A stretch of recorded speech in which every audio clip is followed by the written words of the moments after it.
Radnor Township School District Policy Committee meeting. Today, Mrs. Goldman is excused, and Mr. Falcone had a urgent situation, so it will be Mrs. Bonneberger and myself, and we understand that we can make a recommendation. We'll make it clear at the board meeting that there were only 2 members present, and as long as the other 2 committee members don't both object to any recommendations we make today, it's okay for us to move forward. Is that true, Mr. Diazio? Yes. You just put your thing on. The best practice would be at the board meeting when you're reporting on recommendations of the committee, you would just note that there are recommendations of the policy committee members that were present at that meeting. Okay, and great. It would not be a committee recommendation. Great, thank you so much. All righty, so we're going to start with administrative remarks. All right. So tonight's agenda is pretty well packed. We're going to be talking about Policy 918, which comes under the federal laws with Title I, and this truly is just a name change for the policy itself. And we will be I'll be conducting a name change throughout the policy as well once it goes through. But this is something that must be approved by the end of the month to stay in compliance with our federal regulations. We have Policy 903 being brought forward for a second read. And as we know, Mr. Petiti is out right now, but he did indicate that he will be continuing to develop the AR for over the summer and to bring forward in the fall. Policy 808, which is our food service, and talking about our charging protocol. This is being brought forward for a first read, a waiver of a second read, and adoption of that policy. This is, again, based on compliance with USDA laws. It's to be adopted by no later than June 30th of this year. And there are significant changes to that policy, and we'll talk about that as we move forward. Thank you. And then Policy 210 and 230, I'm going to hand it over to Dr. Stevenson to speak to those two, and then I have final updates. Okay, great. Dr. Stevenson? I know if you can. So this afternoon, for the policies that I'll speak on, policies 210, medications, and 203, communicable disease and immunization. I will, when I introduce, give details about the purpose of that. Great, okay. Thank you, and do we have any public comment? Can I just give you a couple I'm final sorry. updates? That's Yeah, okay. sure. I just want to keep people informed that our Policy 121 about field trips, that is going to be brought forward at July's meeting, is continuing to be developed. And as part of that policy, I want to stress that the policy is addressing the procedures that are going to be conducted by the teacher in requesting, completing required permission slips, and it will reference our new medication policy once that is adopted as well. And then also Policy 915, again, is continuing to be developed as we determine what is the most appropriate approach to proceeding with that policy and putting it into effect. And then just a quick note that in July's meeting, it will include an agenda item that will allow for the discussion about policy versus best practices. Okay. So, Great, and do we have any public comment? Welcome, we have a new policy if members of the public want to sign in at the side table. Welcome, Mrs. Sherry. Thanks for that reminder. And just a fine-tuned point here, but public comment on your agenda says, please see guidelines regarding policy 006, public participation, on the entrance table. And I don't believe we have a policy anymore that's public participation. It's titled meetings and public participation, because that became part of the meetings policy. Thank you for the update on the student trips. That was actually, from the minutes, something I wanted to bring up. So it's nice to know that we'll be seeing it in July, because I know that you're trying to develop, I guess it's this committee, a formula to fund field trips fairly or equitably. The one thing I wanted to point out, a couple things I wanted to point out. One is that the current policy says, and I can't remember if someone brought this up, my apologies if they have already. It says approval of country student trips is conditional on the fact that there is not a State Department travel advisory at the time.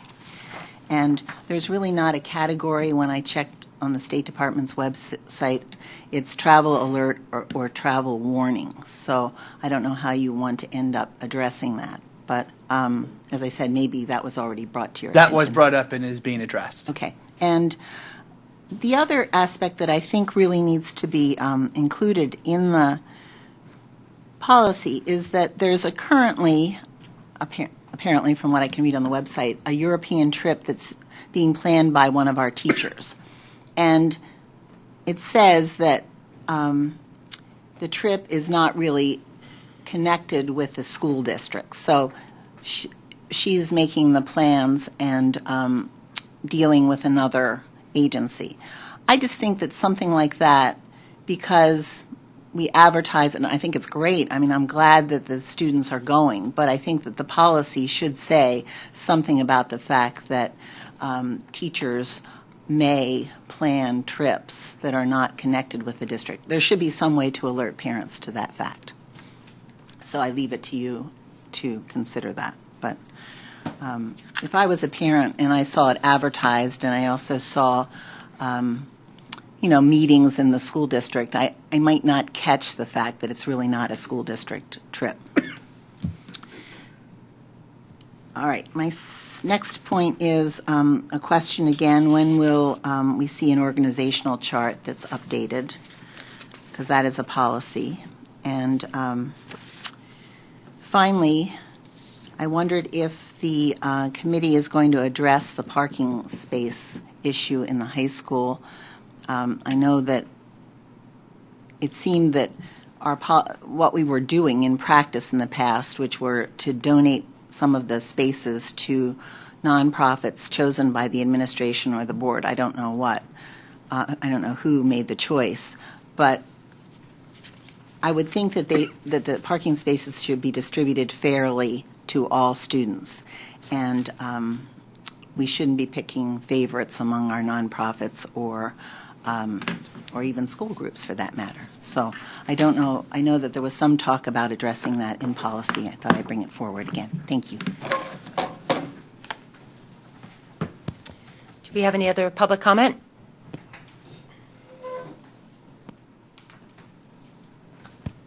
Welcome, Mrs. Spurtle. Thank you. Good evening. Cindy Spurtle, 106 Valley Forge Terrace, Wayne.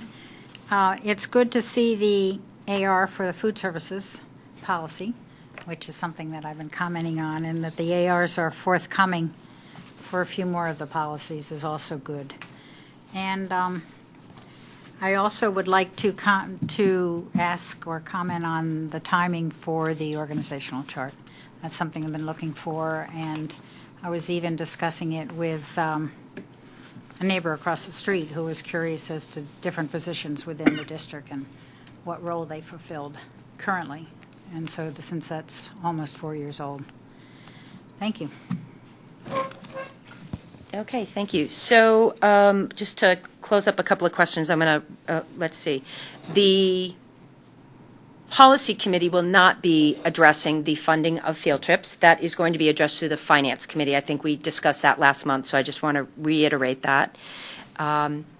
The organizational chart, I believe Mr. Falcone commented last month that the organizational chart we have is in effect. It's just not fully filled out, I think is the case right now. We haven't filled every position. We're not obliged to fill every position, but the structure as it is what it is.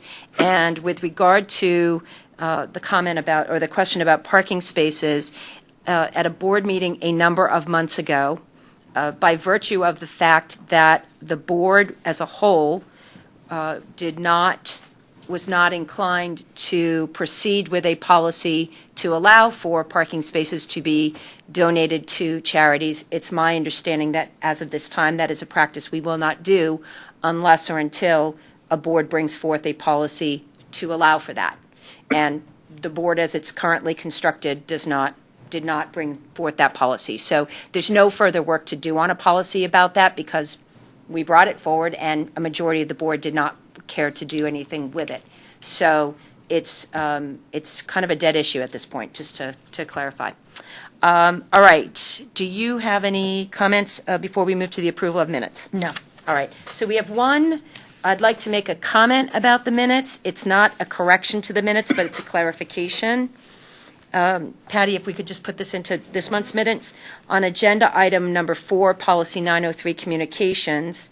Last month, Mr. Pertiti indicated that the new policy 903 would replace policy 901, public relations objectives, policy 902, publication programs, and he stated policy 913, non-school organization and groups of individuals. And that last part is incorrect. The third policy that it will replace is policy number 911, news media relations. So the minutes accurately quote a misstatement by Mr. Petiti.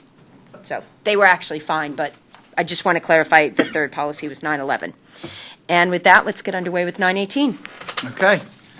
As we move to policy 918, which is currently called Title I Parent Involvement, this comes down the line from ESSA being adopted and the federal regulations being reviewed. As part of that, it's just a name change to the policy.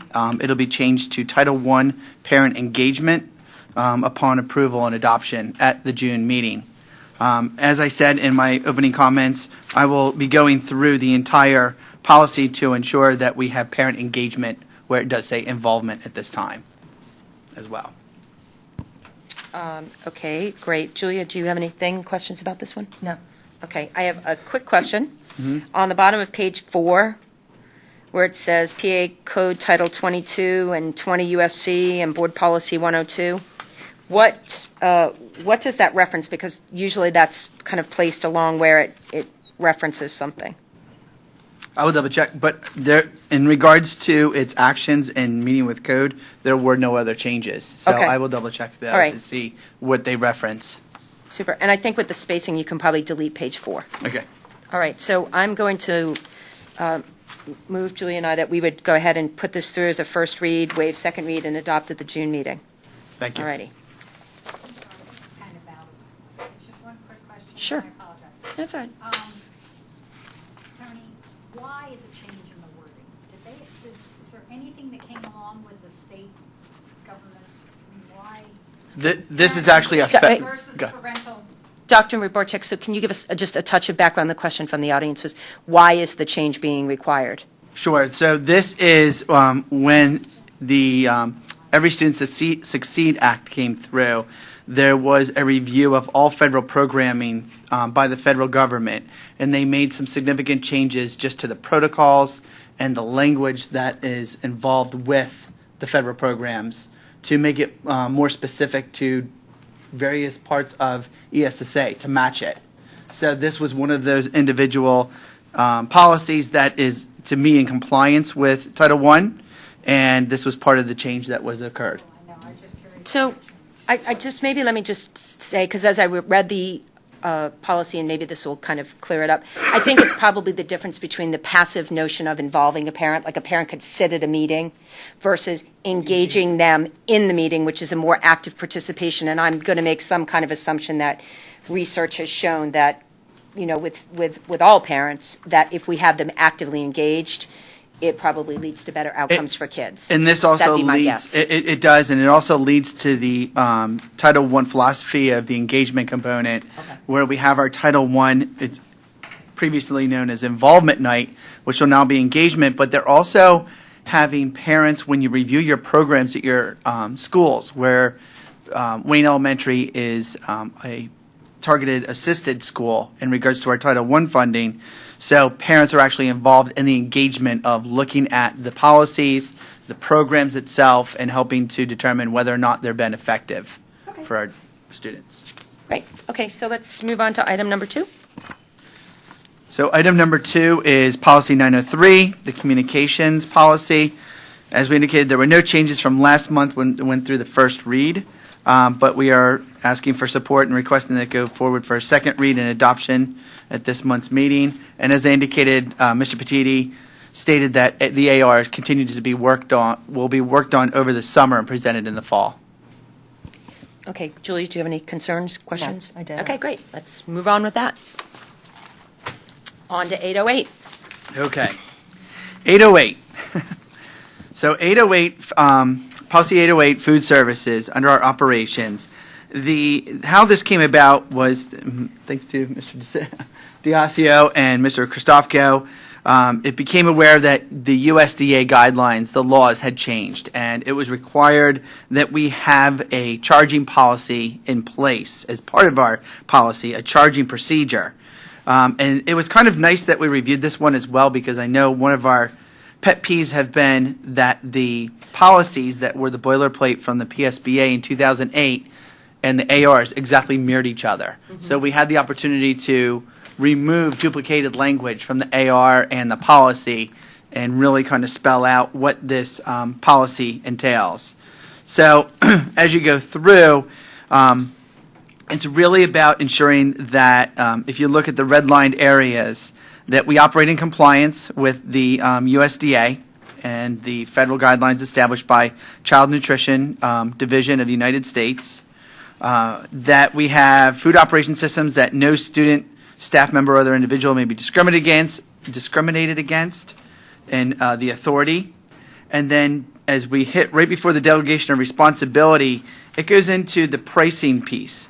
Non-program food shall be priced to generate sufficient revenues to cover the cost of such items. A non-program food shall be defined as a food or beverage other than reimbursable meal or snack that is sold at school and is purchased using funds from the child's nutrition account. Those foods include, but are not limited to, adult meals and a la carte items. All revenue from the sale of non-program foods shall occur to this child nutrition program account. So what this means is basically those a la carte items as compared to what must be served in a meal can be provided to students to purchase. Of course, they still have to meet the regulations for nutrition standards, so which they all do. And then it goes on to the statement of receipt and expenditures shall be presented monthly to the board for its approval, which is part of the financials that are presented at each month's meeting. And also that the business administrator and or the district's independent financial auditor carry out a review of the accounts.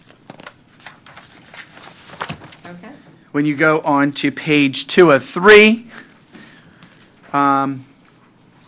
so we're going to make sure that this is something that is identified to parents, that they're aware of this policy and the AR, so they're assured of what the charging policy is and what can be offered to their children.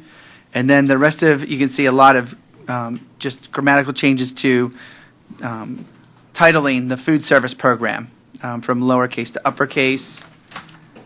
And it goes on about halfway down the page. The district shall also make appropriate food services or meal accommodations to students with special dietary needs, which the district is already in compliance, but it's now in our policy. The procurement of goods and services of the food service shall meet the requirement applicable by law and regulation of this policy. We have to have the 2 safety inspections, which I know our health and from the Department of Health and the county come through in each of our facilities and conducts a review of each facility each year, 2 times. The district shall comply with federal requirements of developing the food safety program. Again, this is part of the kitchen piece and how food is handled to assure that there's no foodborne illnesses that can be transmitted. Maintain proper sanitation, again, the health standards, and then comply with professional standards for food service personnel. So each of our, in learning all about food service, each of our kitchen co-managers all have to be certified. So they go through the course each year and are recertified to ensure that they're following all new laws that are in place. And then on page 3 of 3, you go into the school meal accounts. The individual accounts shall be assigned to students for accounting purposes, which we do have an electronic system. Students punch in a number that is associated with them and their account, and that's how they purchase their meals. And then you can see we have administrative regulations that are developed and are included in this. So establish the control of school meal accounts, collecting money for individual students, notifying parents when their account reach a specified level, providing students with meals when student forgets or loses his or her money, or when there's insufficient funds, and procedures for providing collection of money for negative accounts. So, and then it goes on to according to the Department of Health, no unauthorized individuals may enter, access, or utilize equipment and food preparation services. I think that was one area that we wanted to move that actually to the health inspection piece. So that will be moved To a different up to a different spot. Yeah, location. I I'm have not a note sure here. It's how an it got odd placement it there. was. There was a lot of movement in this policy. There was a lot of additions and then obviously all our coding citations of where we took this from. And then when you go on to the AR, You know what, go ahead. let's stop You want with to the stay with the policy first? For now, yeah. Okay. Julia, thoughts, questions? Not a lot, just a couple questions. Sure. On page 2, where it says that we will notify everybody about this policy, is that going to be in that packet that In gets the- sent home? beginning In the of year? handbook as well, yes. Handbook, okay. At the bottom of page 2 of 3, on the second to last line, I think you need to delete that word center in the Applied to parentheses.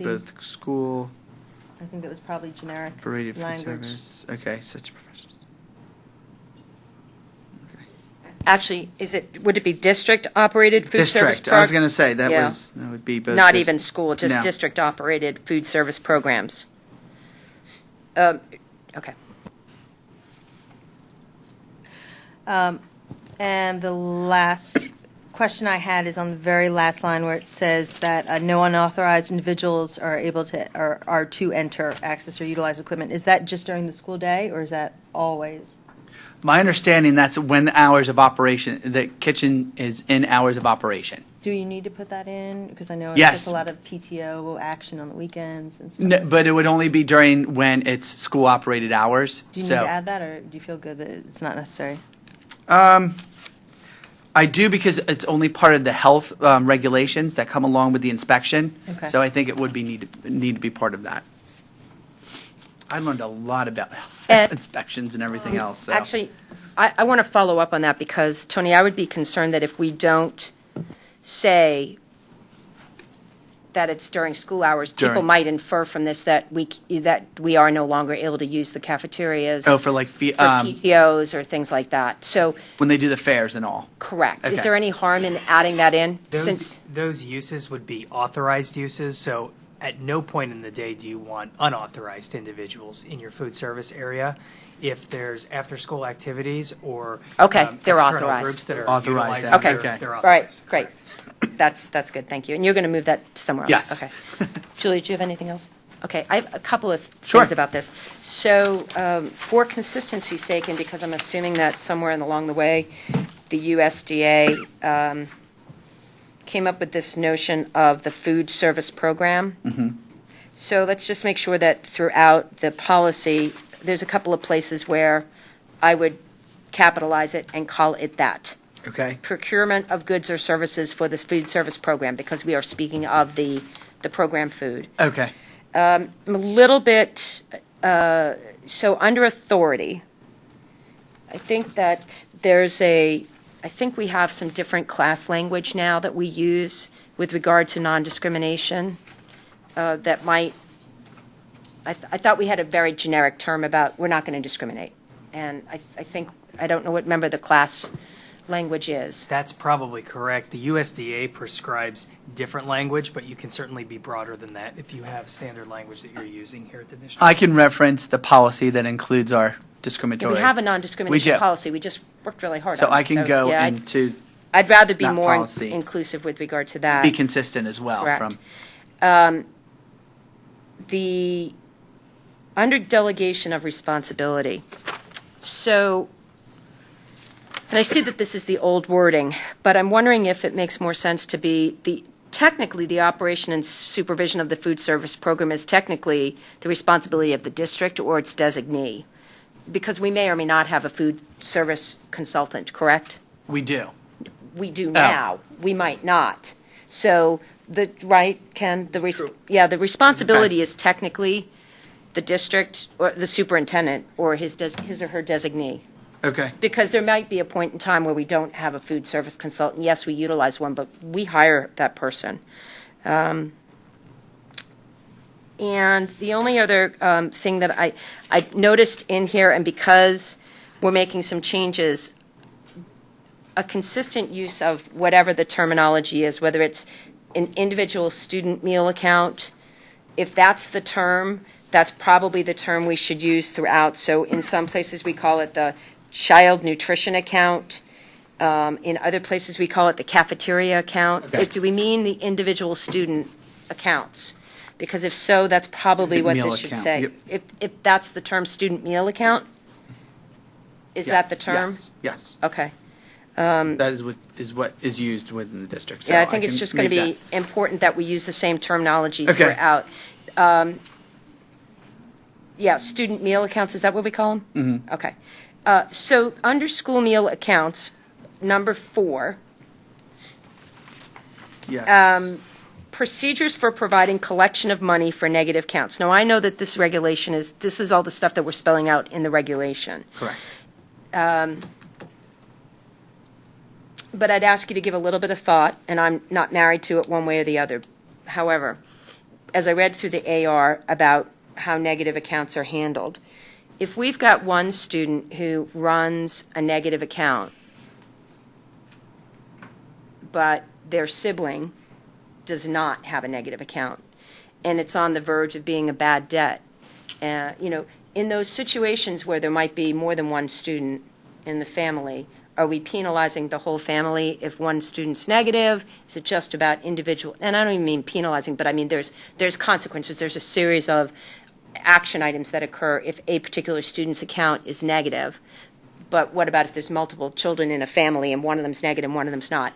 I'm not saying what to do about that. So- I'm just saying give it some thought. I actually called around a few districts about how they handle that piece. Mm-hmm. And they did do individual child meal accounts. So it did not affect another child in another school. So, Okay. and I actually refer to my own child's district because we run into this. Okay. I have a child at the middle school who spends lots of money in a la carte items and an elementary student who just sticks to the lunch. So his his account seems to go negative quite often as compared to the other child. So it was only affecting him, not any of the other children's accounts. Okay. A couple of And that questions. was consistent from about 4 different Fine. districts. All right. Julie, do you have any questions about the AR? Yes. Okay, just a couple of things about the AR. Sure. Go ahead.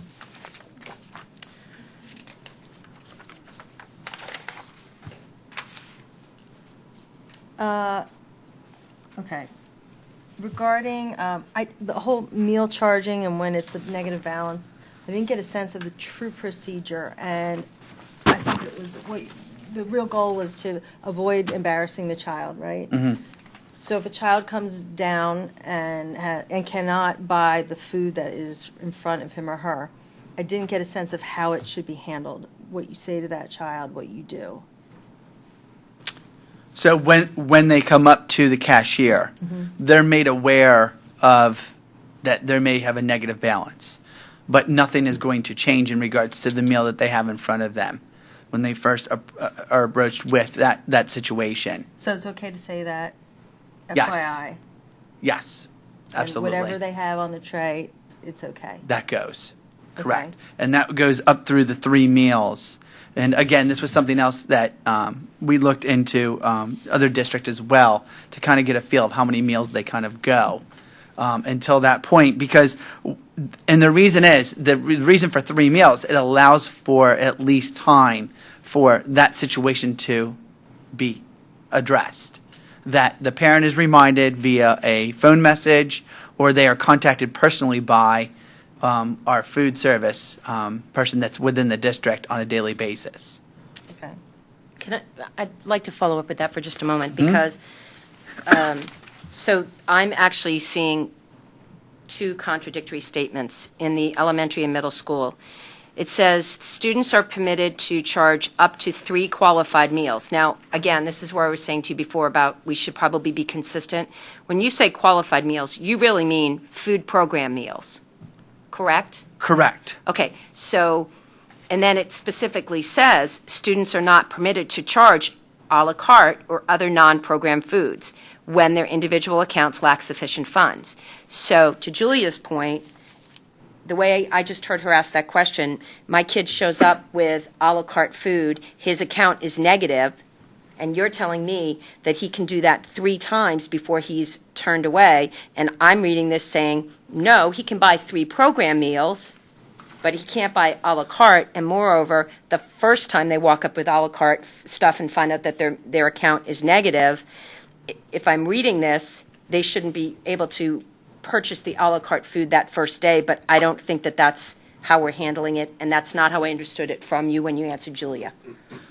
So if a child, let's look at the elementary middle school to start with. So Okay. if they come up to, with their qualified meal, what's on the tray, what they were given, the different portions that are qualified for a school lunch meal, they are going to go through, this is if they have a negative balance already.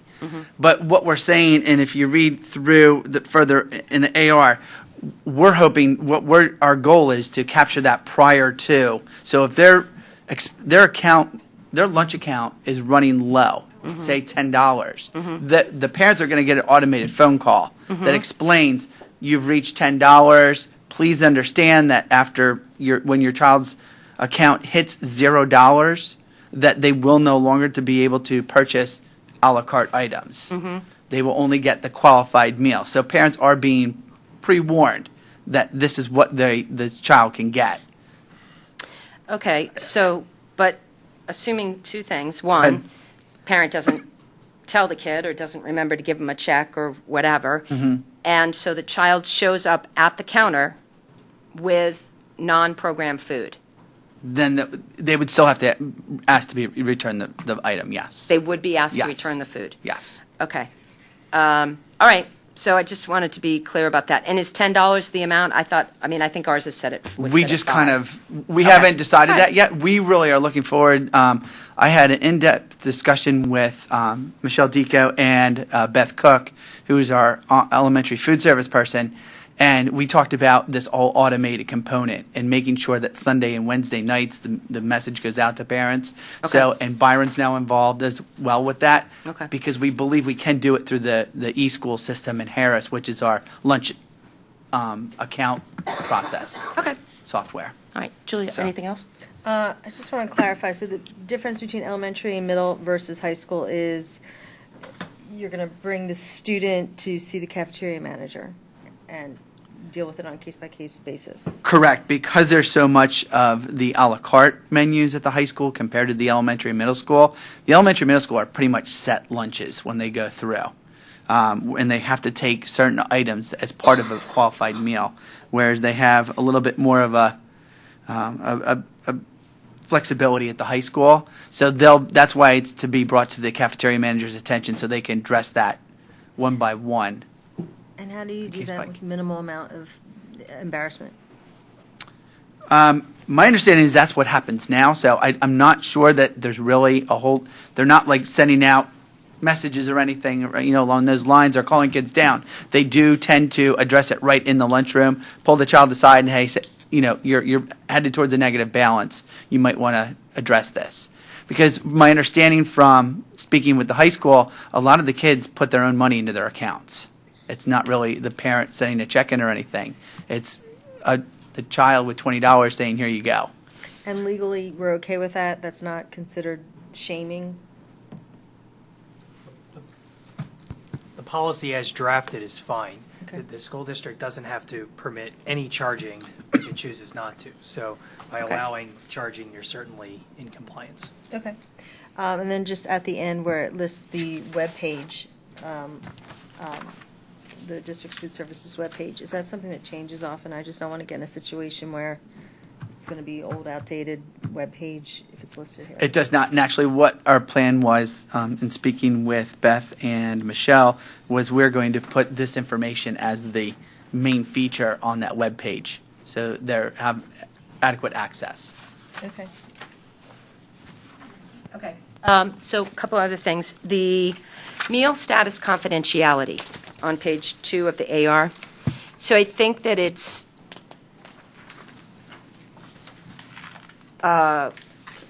unintentionally, we're kind of blending 2 concepts here. One is children's meal status, whether they receive free or reduced lunch, is something that is meant to be confidential. And separately, when kids want a negative balance, that's also supposed to be kept confidential. The way I'm reading meal status confidentiality, I know that that's the case. I know that both of those are true. This almost reads like we have to keep the free and reduced part confidential, but not necessarily the negative balance confidential.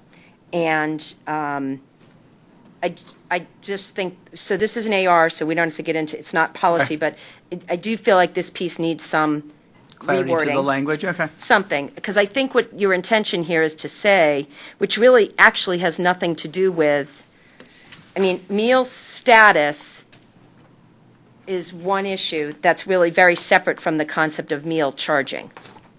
Correct. It's just very separate. It just so happens they're both meal service. I don't even actually think it belongs in that particular part of this AR. I would have actually said that doesn't even belong in the AR. It's actually policy. The reason it was, if you look, we started with meals, breakfast, lunch, and then meal status confidentiality.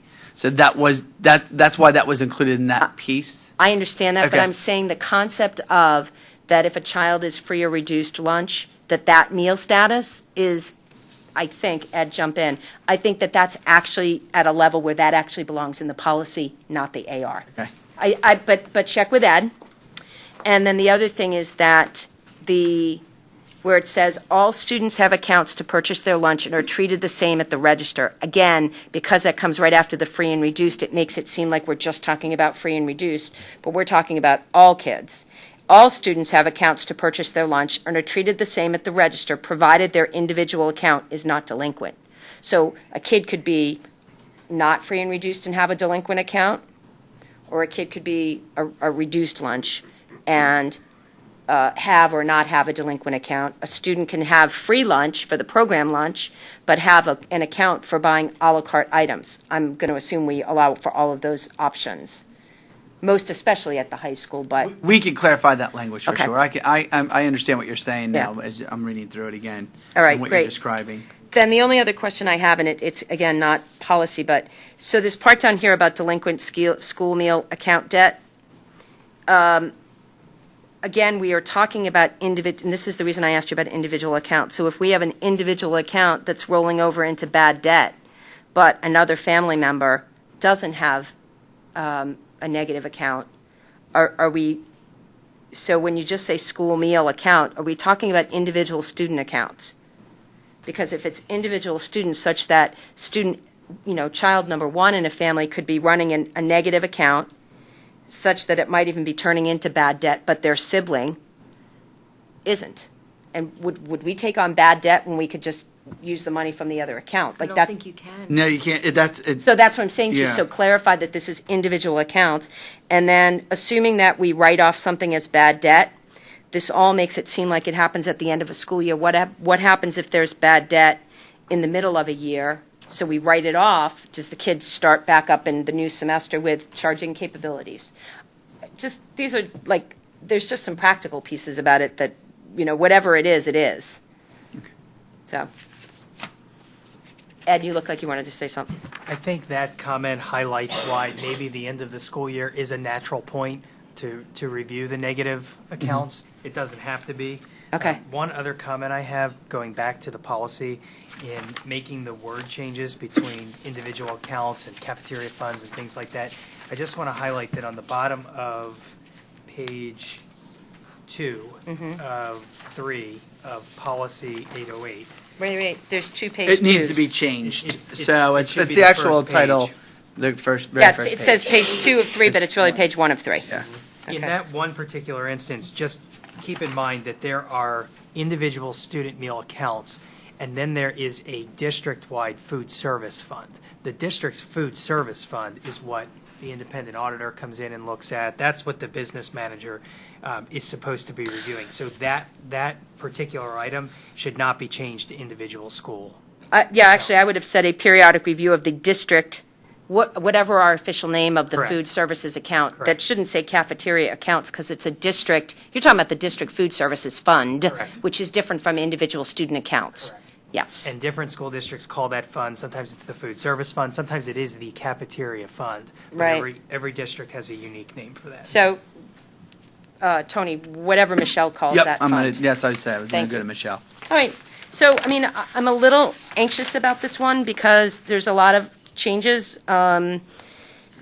But assuming that you have a good grip, these are the things we've talked about. We're effectively approving it, assuming these changes. Yes, Julia? Yes. Okay, and let's see what happens at the June meeting. We will. All right, great. And the AR, you can continue to work on that because Right. that's not the part we have to pass Yes. by June 30th. I'll work with Ed and Michelle, and we'll get it in gear for Ship shape. 27th. Great, super. All right, All right. on to 210.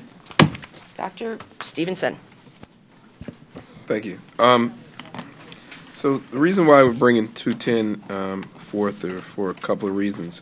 A couple of months ago, the high school principal, Mr. Bechtel, requested that the district look into revising policy 210 medication to include the distribution of Narcan and authorization in schools. The use of adding Narcan would require a change in policy. The use of Narcan to revive as students or individuals who have used heroin or other opioid drugs is a reality that schools use and that they have to deal with. So in an effort to bring this policy, to include this language, we decided to bring this policy up to date by conducting a total overhaul of the previous version and to also include new language, new definitions, add Narcan authorization language. We also included diabetes management language. This language of the diabetes management language comes from policy 210.1, possession of asthma inhalers, amphetamine audio injectors, which will allow us to rescind that policy upon the approval of the revised version of 210. This policy will also be brought forward with new administrative regulations. Both the policy and the AR were shared with our district nurses for the internal review prior to this meeting, and the nurses are continuing to work on the AR to make additional changes. The administration is requesting that this policy be brought forward to the full board for first reading, waive the second reading, and adoption at the June regular business meeting. Dr. Stevenson, did this have a June 30th deadline, or we're just trying to be able to move forward because we don't have a July board meeting? Well, yeah, we want to move forward because we want to make sure that the language, any changes that we had, are included in our updated handbooks. Okay, great, thank you.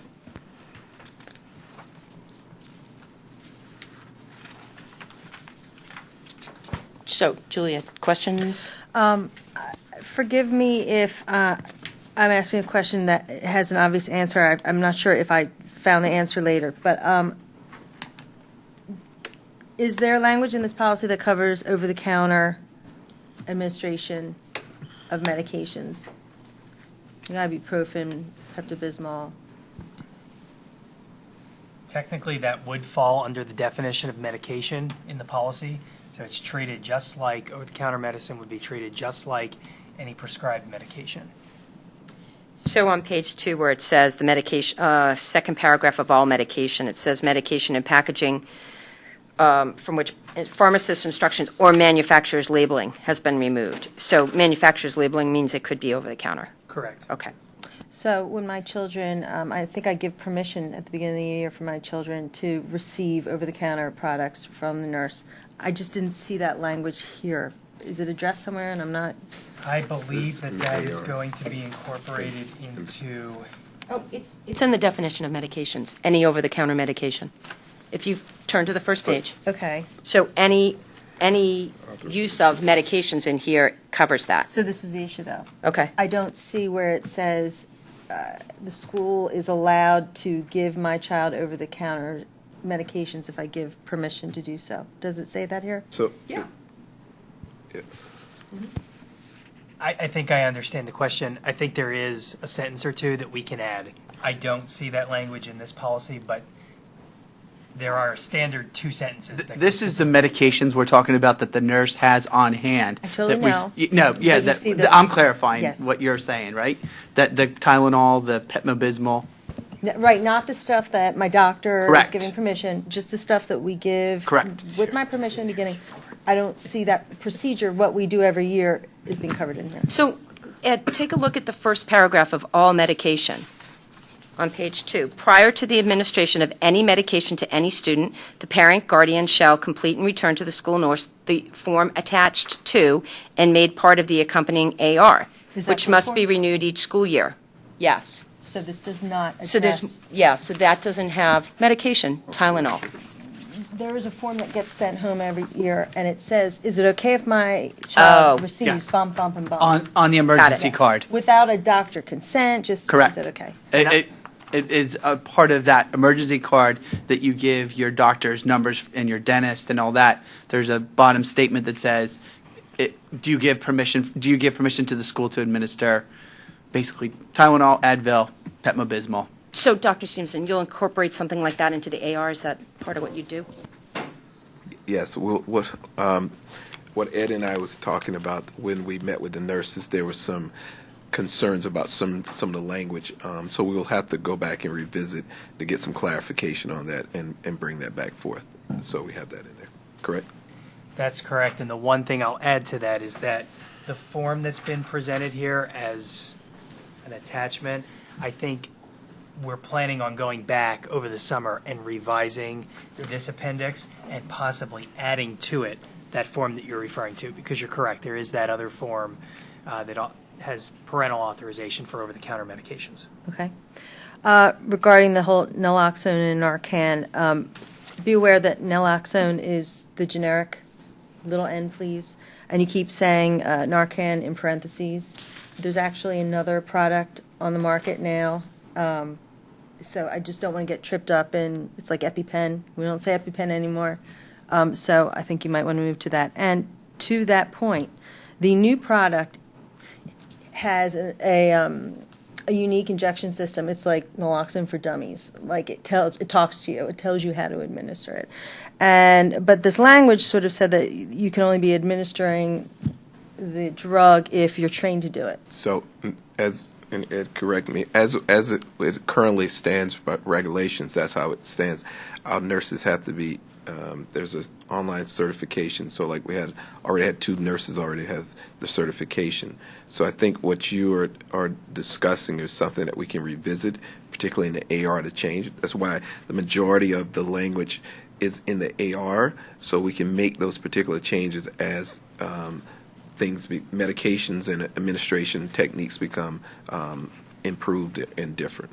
Okay. So let's say someone has an overdose and there's no nurse on site. Does that mean that no one is allowed to administer the drug, even in like a protection under like a Good Samaritan law? Does that not happen? I will check. I'll have to look into what the law permits with respect to that. There are provisions that, from a first aid standpoint, there are Good Samaritan provisions in effect for first aid. I will check whether there's an emergency exception for something like an opioid overdose. But as it relates to the 2014 legislation, that legislation spoke specifically to trained individuals administering that emergency medication. Okay. Under diabetes, it was exceptionally vague compared to the other paragraphs. Was that a reason for that? The self-management of diabetes is a new provision here. Again, that's based on either 2014 or 2015 legislation. So we just included a very, very simple authorization. The board needs to authorize students to self-manage their diabetes, and then all of the specific provisions we put into the administrative regulation. Okay. Because all we really need for the policy piece is the board authorization to do that in accordance with law. Okay. All right. That's it. Okay, a couple of things. So, Dr. Stevenson, I know based on a conversation we had over the weekend, you're going to be clarifying what some of this language needs to look like with regard to who's administering medication when kids are on a school-sponsored activity, and that the clear language for this needs to be uniform and complete and cross-reference with the policy in the three-level handbooks, elementary, middle, and high school. I think we talked about that. I do have a question about some of the notification stuff in here. What happened? There was something about parental notification with medication. What happens when a student's over 18? I thought that there was the form. Here we go. The parent guardian shall also give. It's in the first paragraph on page 2 of all medication. The parent guardian shall also give written consent on an annual basis for school staff to confer with the physician regarding the administration of the medication.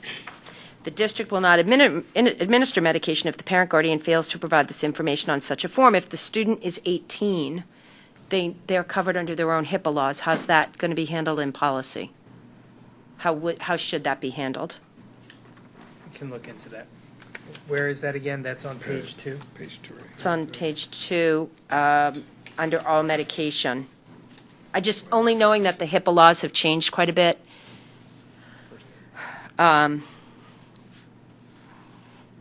So that was one thing. And then, and Tony, we talked about this, that there's going to be some good cross-referencing in field trips policy. Do you want to, on page 3, remove the Narcan brand name and just leave it as naloxone? I think we need to check with that because we need to make sure that that may be the only one that's been authorized by the state. Okay. So we'll get that language. I'll work with Ed to get that Okay. language before we move that. Yeah. So if it is the case, then that we'll do that. But if it's not the case, then we'll send clarification about why that is. Perfect. So there is there some school code or school authority? So on the original policy, there's authority, School Code 510, Title 22, Section 7.13. That's not on this new, I think it's just because it's not, it was typed up separately. 510, yeah, 510, 1402, right? 1402, well, and Act 139. So all the authority that was that's on the existing policy, we just want to make sure that the authority is listed on this new version. Okay.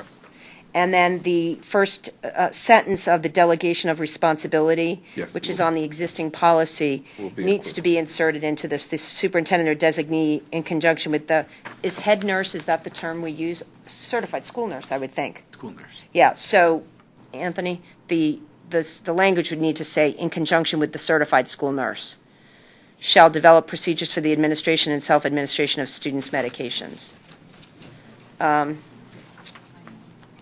And I think that was it. I know that you want to put the bulk of this into the AR, and I know you told us you're still going to work with the nurses to have, a good practice in place for that.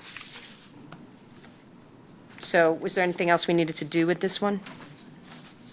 No, so I will make the recommended changes and have the clarifications produced and resubmit with the revisions. Okay, so do you still want to bring it forward for first read and a waive at June meeting? We do. Okay, are you all right with that? Yes. Great, super. Agenda item number 5, 203. What was the big change with this? So in 203, the revisions of policy 203 were made to reflect the new federal guidelines related to immunizations. Our current AR 203 that we have is completely duplicate of policy 203, so we can repeal that upon the approval of the revised version of policy 203. So the basic changes were just making those federal guideline changes. The administration, therefore, is requesting that this policy be brought forth to the full board for first reading, waive the second reading, and adoption at the June regular business meetings. So we are in compliance with these new changes. Okay, so all the authority on the left-hand side changed, and it's just down to School Code 24, Section 1303 and 1402. It's all that stuff that you put on the back page? Is that, what federal law changed? Because I don't see a federal law cross-referenced here. There were changes to the regulations. So it wasn't a law. It was the Department of Health's regulations on school immunizations. The federal Department of Health or the state? Yeah, they're state. Okay. They're state immunization requirements. Okay. I apologize. No, that's all right. So I didn't see federal. That's why I asked about that. Okay. And what's it basically say about exemptions? The exemption categories remain in place, so you can still have a medical exemption, a religious exemption, or an exemption based on strong moral objection. The big differences are that previously students could be admitted on a provisional basis for up to 8 months while they completed their required immunizations. That period has now been reduced from 8 months down to 5 days. So if the students are not immunized at the beginning of the year, they're subject to exclusion from school after day 5. So that's a big difference.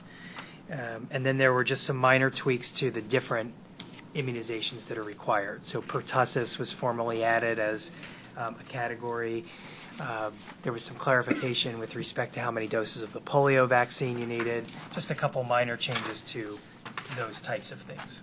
But the provisional period is probably arguably the largest change and will be noticeable come September. So my big question, and I ask this almost every time with the 200 policies because they often are about students and they often say parents will be notified, blah, blah, blah. This is a huge change, so it makes a lot of sense to me, Dr. Stevenson. You want to get this passed, get it done, and then we need to make sure parents understand 5 days. That's what they've got. Yes. Okay. I mean, that would be a part of not only just put in the handbook, to make sure that is put in a way that it is communicated directly through various outlets to make sure that it reaches all parents. So I guess as a side question, and I'm sorry, but it was in my mind, is that because it's only 5 days, whatever our procedure is, and I guess this speaks to the need for central registration because there'd have to be a pretty strong review of immunization records when a kid gets registered to make sure that everything's up to date, because really just a few days and then they're out of compliance. Is that the deal? Yeah, well, we would work with Kevin Kane from Office of Student Services, who oversees this piece, to make sure that we have those procedures in place. I think that your point about the communication is, I think, our most important area to address, because I think sooner than later, because that gives parents an opportunity to. We don't want everyone trying to get an appointment in August, the third week in August. So Right. It is something that as soon as this is passed from the board, I think we should have something in place over the summer to make sure that we communicate as much as possible, and then also include the PTO and other organizations that can help distribute that get that information through our various means. Okay. Ken, you Real look quick, like- I'm sorry. The new registration form has been substituted already with the new law of state Okay. Department of Health guidelines of what you need. Because that's going to supersede anything. They have to get the immunizations at some point because that's a state law, along with the health department. So those have been incorporated into the new registration packet already online. Okay. Ken, you look like you wanted to say something. No, I was just going to say, and I just want to make sure I clarify with Ed and Anthony that it is, and I'm reading it here again just to make sure, but it's the final dose of immunization within the 5 days. So Well- is that It's some wonky, they refer to final dose and next dose both. right? So, because I mean, some of the immunizations take, it does take over time, the dosage, but it is the final dose. But it could also be the next dose if it's due.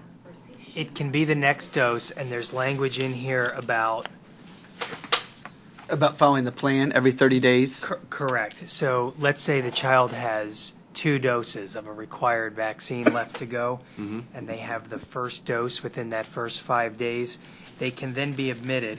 They'd be on a medical certificate where they'd have to outline the steps that are going to be taken to get that final dose, and then those medical certificates need to be monitored by the school nurses every 30 days now instead of every 60 days.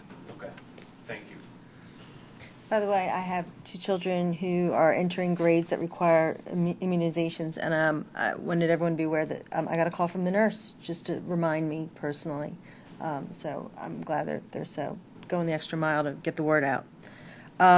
Okay, so to Ken's point, I think it is confusing about the needs additional doses and the final dose. Would it be okay to say, if a student does not have all the doses of a multi-dose vaccine as enumerated by Pennsylvania Department of Health, and the next dose is medically appropriate, the child must either receive the next dose. So instead of I would get rid of the needs additional doses, because if you do not have all the doses of a multi-dose vaccine, then guess what? You need an additional dose, right?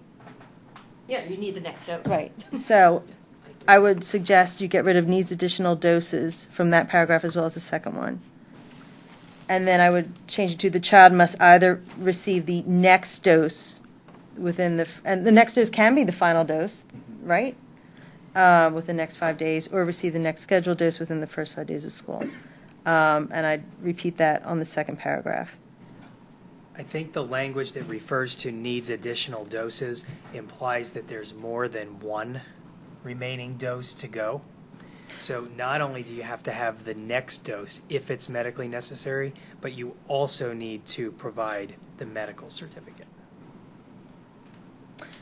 But is that said here? Because it says, again, if a student doesn't have all the doses of a multi-dose vaccine, so right now we know we're talking about more than one dose, and if they need additional doses, unless you're done. Let me say it to you like this. If a student does not have all the doses of a multi-dose vaccine as enumerated by the Pennsylvania Department of Health, the child must receive the next dose within 5 days and also provide a medical plan setting out the schedule for the remaining doses. Students who do not meet these requirements risk exclusion from school.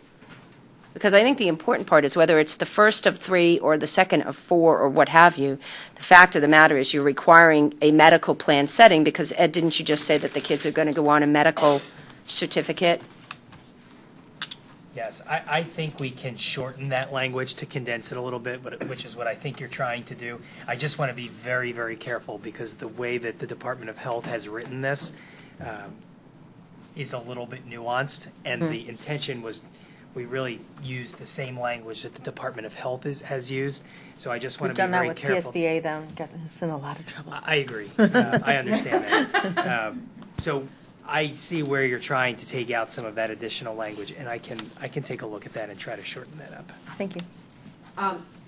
So the other question I guess I'm going to ask about this one is, so why is the whole section on health records and attendance in blue? What's the significance of the blue highlighting with that language?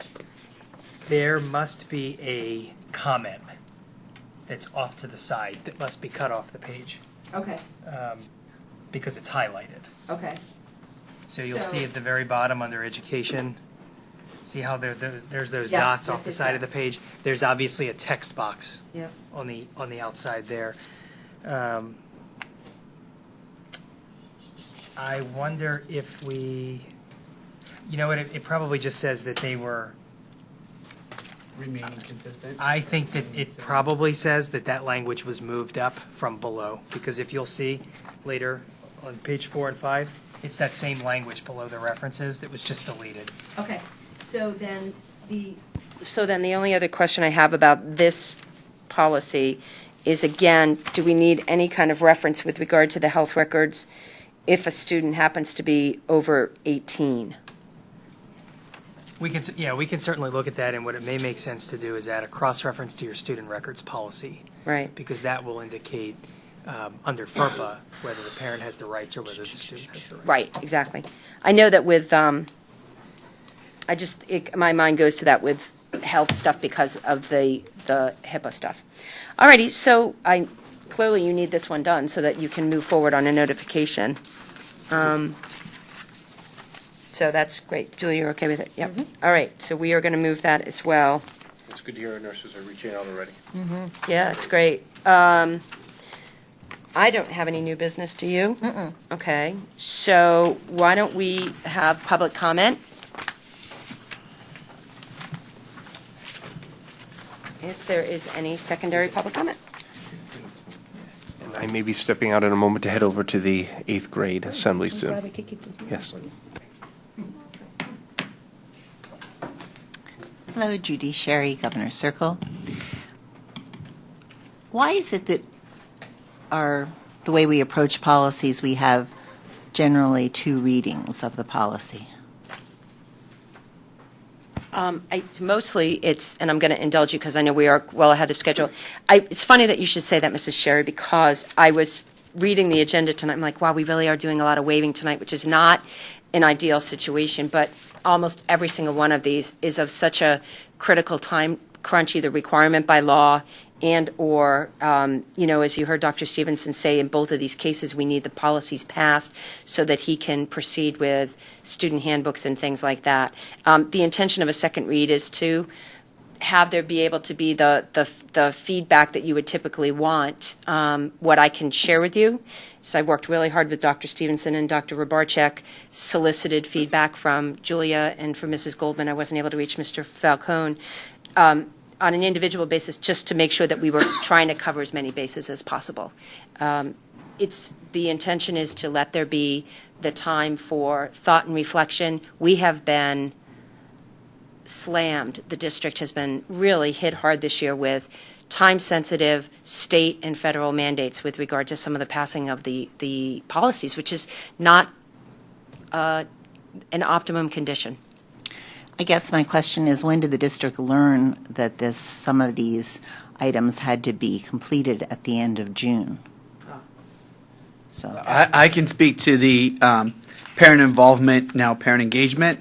That was last month at our federal coordinators meeting, so I can only bring it forward to how that. about the food?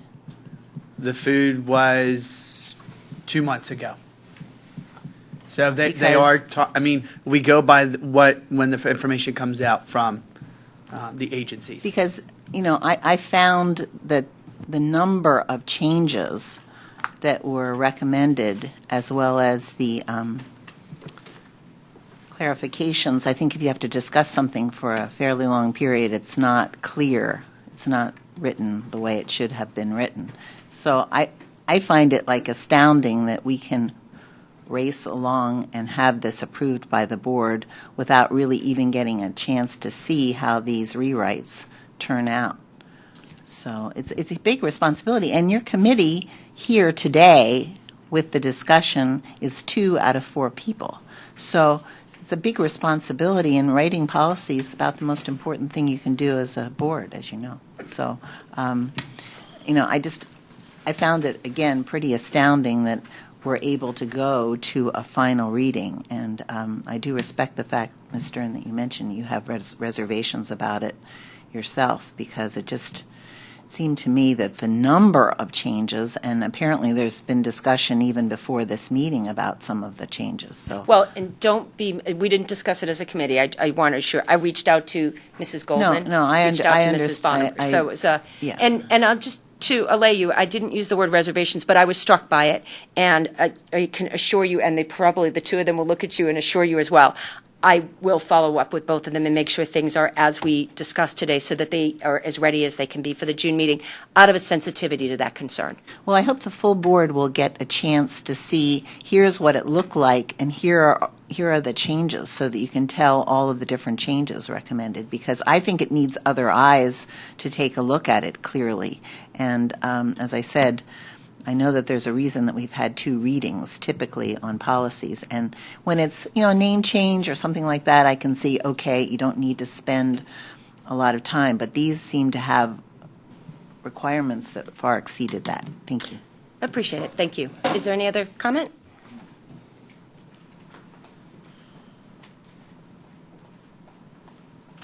Welcome. Thank you. Cindy Spurtle. A quick question on the food service. What are adult meals? Non-student looked- meals, I had assumed, is that? Oh, I mean, that's what it says, but, I mean, I guess the question would be an example of an adult meal versus a pizza? It says adult meals on page 1 of 3. Limited the to pricing adult, different? non-food programs include but are not limited. So does that refer Well, to the pricing is different, is that what it is? Yes. Okay. The question on the safety inspections, are there surprise visits? So, yeah, from the township, they are unannounced. The safety inspections that are in accordance with the local and state, federal, The local is unannounced, yes. and state and federal, okay. And then a question on the AR for the food service, 808. It says the 3 top definitions that explain meals, breakfast, and lunch. It says breakfast students are offered 3 components. They're qualified students, right? Not all students? We don't serve No, breakfast to anybody everybody? can, anybody can Anybody purchase. have breakfast? Yes. Oh, thank you. I didn't realize that. The other, on meal charging, is there a possibility that there's like a red flag or something that comes up before at a certain dollar point in an individual account, that notification can be made prior to? Oh, That's going to be the goal, is to establish some type of, when a student the account is price of getting one low. meal Well, it'll be left. more than that. I mean, like I said, $10, a notification go home that your child's account is beginning to. yeah, Dr. Robarczyk, that already happens. I can't tell you how many times I got emails. Your son's account balance is low. So it already does happen. Okay, I was thinking that might be a way to solve the embarrassment at the line that you And all were concerned about. The system we use gives you the option to automatically replenish once you hit a certain level. So that might, your concerns about having a student being told they can't have their meal, or you're down to your last meal, or whatever. Right. On page 2 of 5 in the communicable diseases and immunization, and all the discussion that we had, which was, I agree, a lot and difficult at times to follow, but the paragraph that everyone was talking about with the additional doses and the next dose and the timing, our solicitor mentioned that there's also a change from 30 days on the medical plan from 60 to 30. Should that be mentioned here? You happen to say something about the plan has been sped up. Is that something that should be added to the policy? It's in the policy, 2 paragraphs down from that. Oh, it does say 30, thank you. It does. All right. And, thank you. Oh, one other. Sure. Apologize. Page 3 of 5. The second paragraph, first sentence, just in wording, and it says, when a student who previously attended school in another school, district, or school district, or district, should be added. Okay. Thank you. It could also be a private school. It doesn't have to be another school district, a private parochial school. It says district there. Okay, and then I think that's it. So we're done. Great, thank you. Good, thanks. Yeah, absolutely.